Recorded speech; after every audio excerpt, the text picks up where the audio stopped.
மெய்க்குத் துணை மென்மலர் பாதங்கள் மெய்மெகுன்றா மொழிக்குத் துணை முருகா என்னும் நாமங்கள் முன்பு செய்த வழிக்குத் துணை பன்னிருதோளும் பயந்த தனி வழிக்குத் துணை செங்கோடன் வேலும் மயூரமுமே.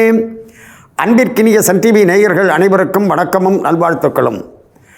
அன்பர்களே, இன்று சித்திரை 30 13/5/2024 திங்கட்கிழமையோடு அமைந்திருக்கக்கூடிய, அதிலும் சஷ்டி திதியோடு அமைந்திருக்கக்கூடிய இந்த அற்புதமான நாளில் உங்கள் அனைவரையும் நம்முடைய சிறப்பான ஆலய வழிபாட்டு நிகழ்ச்சிக்கு அன்போடு வரவேற்கின்றோம். அனைவருக்கும் நல்லதே நடக்க வேண்டும் என்ற பிரார்த்தனையோடு நாம் நிகழ்ச்சியை தொடங்குகின்றோம். அன்பர்களே, இன்றைக்கு சோமவாரம் திங்கட்கிழமை, அதிலும் சஷ்டி திதி அமைந்திருக்கின்றது. இப்படிப்பட்ட அற்புதமான நாளில் முருகப்பெருமானை வணங்குவது, வழிபாடு செய்வது என்பது நமக்கு சிறப்பு வாய்ந்தது. சோமவாரத்தில் எப்படி சார் முருகப்பெருமானுடைய வழிபாடு? அதாவது சங்கரன் வேறல்ல, சண்முகன் வேறல்ல, அதாவது முருகப்பெருமான் வேறல்ல, சிவபெருமான் வேறல்ல என்ற ஒரு அற்புதமான தத்துவத்தை காட்டக்கூடிய ஒரு அற்புதமான ஆலயத்தை தான் இன்றைக்கு நாம் தரிசிக்க இருக்கின்றோம். அதாவது இந்த ஆலயமானது எங்கே இருக்கின்றது என்று சொன்னால், கும்பகோணத்திற்கு அருகில் சுவாமிமலையில் அருள்பாலித்து வரக்கூடிய சுவாமிநாத சுவாமி, அந்த ஆலயத்தை தான் இன்றைக்கு நாம் தரிசிக்க இருக்கின்றோம். அதாவது இந்த ஆலயத்தில் பார்த்தோம் என்று சொன்னால் சுவாமிமலை என்று அழைக்கப்படுகின்றது. அதாவது அருணகிரிநாத பெருமான் இந்த மலையை பற்றி பாடுகின்ற பொழுது குருமலை மேவிய பெருமாளே என்று குறிப்பிடுகின்றார். அதாவது குருமலை என்று சொன்னதற்கு காரணம், சுவாமியாக இருக்கக்கூடியவன் சிவபெருமான், அந்த சுவாமிக்கு குருவாக இருந்து உபதேசம் செய்தவன் முருகப்பெருமான். அந்த முருகப்பெருமான் எழுந்தருள் இருக்கக்கூடிய இடம் என்ற காரணத்தினாலே குருமலை மேவிய பெருமாளே, அதாவது குருமலை மேவிய பெருமாளே என்று குறிப்பிடுகின்றார். இந்த சுவாமிமலையானது அறுபடை வீடுகளில் 4ஆம் படை வீடாக திரு ஏரகம் என்று அழைக்கப்படுகின்றது.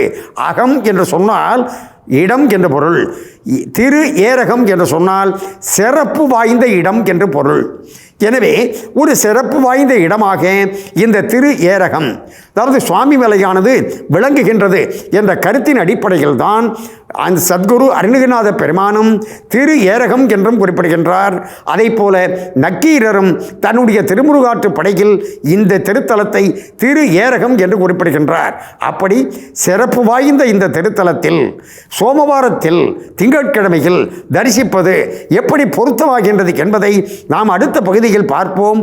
இப்பொழுது நாம் சுவாமிமலை சுவாமிநாத சுவாமி ஆலயத்தை தரிசிப்போம், வாருங்கள். இன்றைய தினம் நாம் சுவாமிமலை சுவாமிநாத சுவாமி ஆலயத்தை இன்றைக்கு நாம் தரிசித்துக் கொண்டு இருக்கின்றோம். அதாவது தஞ்சை மாவட்டத்தில் பார்த்தீங்கன்னா மலையே கிடையாது, ஆனால் இதை மலை என்று சுவாமி மலை என்று குறிப்பிடுகின்றார்கள். அதாவது இது கட்டுமலை. கட்டுமலை என்று சொன்னால் மலை போன்ற அமைப்பில் ஏற்படுத்தி அதில் முருகப்பெருமானை எழுந்துருள செய்திருக்கின்றார்கள். ஆகையினாலே இது கட்டுமலை என்று அழைக்கப்படுகின்றது. இந்த கட்டுமலையாக இருக்கக்கூடிய இந்த சன்னிதானத்திற்கு நாம் செல்வதற்கு 60 படிகளை ஏறி செல்ல வேண்டும். அந்த 60 படிகள் என்று ஒரு கணக்கு ஏன் வைத்திருக்கின்றார்கள் என்று சொன்னால், தமிழ் வருடத்தில் இருக்கக்கூடிய 60 ஆண்டுகள், அது அந்த 60 ஆண்டுகளின் தேவதைகள் 60 படிகளாக இருந்து முருகனை வழிபாடு செய்கின்றார்கள் என்ற கருத்தின் அடிப்படையில் தான் 60 படிகளாக அமைத்திருக்கின்றார்கள். நாம் அந்த 60 படிகளை கடந்து அப்படி மேலே போன உடனே அங்கு பார்த்தீர்கள் என்று சொன்னால் நேத்திர கணபதி என்று, முதலில் முருகப்பெருமானை தரிசிப்பதற்கு முன்பாக அவருடைய அண்ணன் விநாயகரை தரிசிக்கிறோம். அந்த விநாயக பெருமான் நேத்திர கணபதி என்று அழைக்கப்படுகின்றார். நேத்திர கணபதி என்று சொன்னால் நமக்கு ஞானக்கண்ணை தரக்கூடியவர் ஒரு பொருள். இரண்டாவது, கண் பார்வை ஏதாவது கொஞ்சம் பிரச்சனை உள்ளவர்கள் இந்த நேத்திர கணபதியை வணங்கினார்கள் என்று சொன்னால் அவர்களுக்கு கண் பார்வை சரியாகி விடுகின்றது என்று பக்தர்கள் சொல்கின்றார்கள். நம்ம அப்படியே விநாயகரை தரிசனம் பண்ணிவிட்டு உள்ளார திரும்பி அந்த சுவாமிநாத சுவாமியை, அந்த சுப்பையாவை நாம் தரிசிக்கின்றோம். அப்படி சுப்பையா என்று பக்தியோடு குறிப்பிடுகின்றார்கள் பக்தர்கள். அந்த மூலஸ்தானத்தில் பார்த்தீங்கன்னு சொன்னாக்க பீடத்தின் மீது அப்படியே 6 அடி உயரத்தில் கையில் வஜ்ரவேல் என்று சொல்லக்கூடிய தண்டத்தை கையிலே வைத்துக்கொண்டு சுவாமிநாத சுவாமி அங்கு நமக்கு காட்சி தருகின்றார். அவர் எப்படி என்று சொன்னால் அப்படி உச்சி குடுமியுடன், அடாடாடா என்ன ஒரு வைதிகமான கோலம் என்று பார்த்தோம் என்று சொன்னால் நெற்றியில் அப்படி விபூதி கூற்றுடன், அடுத்ததாக மார்பில் முப்புரி நூல் என்று அழைக்கப்படக்கூடிய அந்த யக்ஞோப வீதம் பூணலுடன் அற்புதமாக காட்சி தருகின்றார் சுவாமிநாத சுவாமி. இவரை சோமவாரத்தில் இன்றைக்கு தரிசிப்பது எப்படி பொருத்தம் என்று சொன்னால், விபூதி அபிஷேகத்தில் நாம் அந்த சுவாமிநாத சுவாமியை தரிசனம் செய்கின்ற பொழுது பார்த்தோம் என்று சொன்னால், அந்த பீடம் இருக்கின்றதல்லவா, அது ஆவுடையாரை போல இருக்கும். அதாவது சிவலிங்கத்திற்கு ஆவுடையார் எப்படி அடித்தளமாக அமைந்திருக்கின்றதோ, அதன் மீது எப்படி லிங்க வடிவத்தில் இறைவன் காட்சி தருகின்றானோ, அதை போல விபூதி அபிஷேகத்தில் அப்படி சங்கரனாகவே, அதாவது சிவபெருமானாகவே நமக்கு காட்சி தருகின்றார் அலங்கார பிரியராக இருக்கக்கூடிய இந்த முருகப்பெருமான். ஆகையினால் சோமவாரத்தில், அதாவது சிவ தரிசனத்திற்கு உரிய நாளில் இந்த முருகப்பெருமானை வணங்குவது என்பது பொருத்தம்.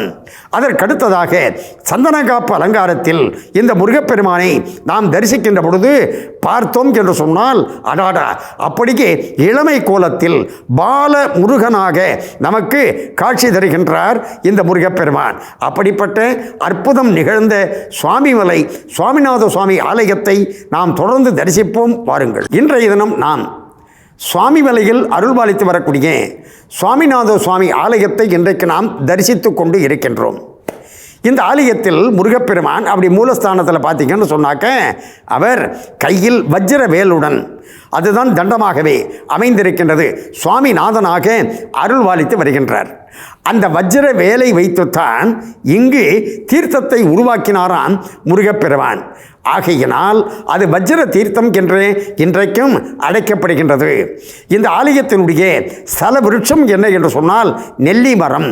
நெல்லி மரத்தோடு இருக்கக்கூடிய அந்த ஸ்தல விருட்சத்தோடு இருக்கக்கூடிய இந்த முருகப்பெருமானை நாம் வணங்கினோம் என்று சொன்னால், இவர் எப்படி என்றால் சிவபெருமானுக்கு உபதேசம் செய்த காரணத்தினாலே தகப்பன் சுவாமி என்று அழைக்கப்படக்கூடிய இந்த முருகப்பெருமானை நாம் வணங்கினோம் என்று சொன்னால் நமக்கு ஞான செல்வம், அறிவு செல்வம் ஏற்படும் ஒன்று. இரண்டாவது, அந்த நெல்லி என்பது இருக்கின்றது, அது லக்ஷ்மியினுடைய அம்சமாக இருக்கக்கூடியது. ஆகையினால் மகாலட்சுமியினுடைய அருள், அதாவது செல்வமும் சேரும்.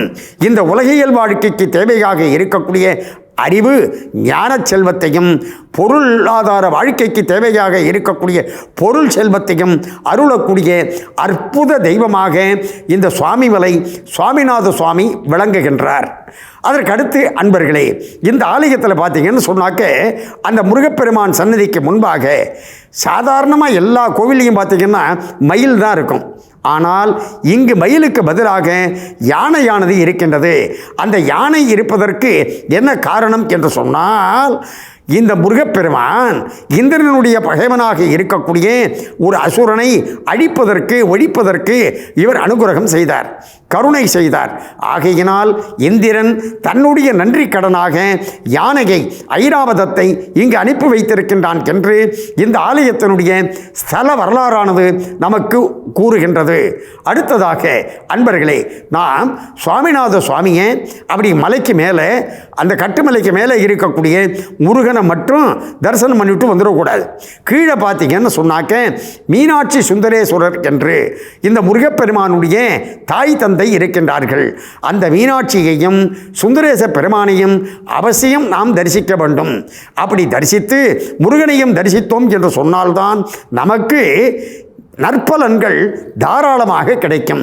அடுத்ததாக இந்த முருகப்பெருமானை நாம் வணங்குவதன் காரணமாக நமக்கு கல்வியில், அதாவது யார் அறிவு மேம்பட வேண்டும் என்று நினைத்து கொண்டிருக்கின்றார்களோ, யார் தாங்க இப்போ படிக்கலை, எல்லாரும் படிச்சுக்கிட்டு தானே இருக்கோம், ஏதாவது ஒரு வகையில் படித்து கொண்டே இருக்கின்றோம். அந்த கல்வி அறிவானது மேம்படுவதற்கு, ஞானம் ஓங்குவதற்கு, உலகியல் வாழ்க்கைக்கு தேவையாக இருக்கக்கூடிய பொருளாதாரத்திலும் நாம் மேம்படுவதற்கு இந்த முருகப்பெருமானை வணங்கினோம் என்று சொன்னால் சர்வ நிச்சயமாக இந்த முருகன் அருளால் நமக்கு இவைகள் அனைத்தும் கிடைக்கும். இப்படி எல்லா வகையிலும் அருள் செய்யக்கூடிய சுவாமிமலை சுவாமிநாத சுவாமியினுடைய அருளால் நம்முடைய நேயர்கள் அனைவரும் எல்லா நலமும் பெற்று பல்லாண்டு பல்லாண்டு வாழ வேண்டும் என்று பிரார்த்தனை செய்து கொண்டு இந்த அளவில் நிறைவு செய்து கொள்வது நாகை முகுந்தன். நன்றி, வணக்கம், வாடிய நலம்.